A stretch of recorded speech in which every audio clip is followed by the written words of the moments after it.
پر سلام، تیری وجہ سے کتنی برائیاں ہم سے دور ہو گئیں اور کتنی بھلائیوں کے سرچشمے ہمارے لیے جاری ہو گئے۔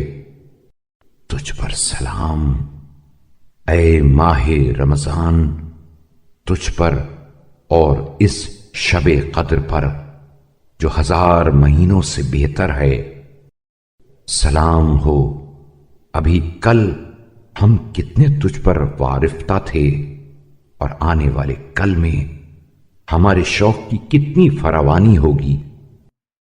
تجھ پر سلام اے ماہ مبارک، تجھ پر اور تیری ان فضیلتوں پر جن سے ہم محروم ہو گئے، اور تیری گزشتہ برکتوں پر جو ہمارے ہاتھ سے جاتی رہیں سلام ہو۔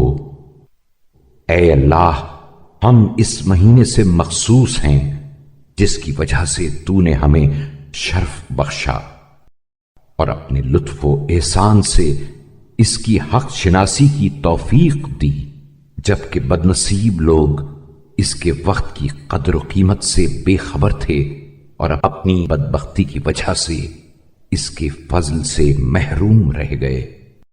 اور تو ہی ولی و صاحب اختیار ہے کہ ہمیں اس کی حق شناسی کے لیے منتخب کیا اور اس کے احکام کی ہدایت فرمائی۔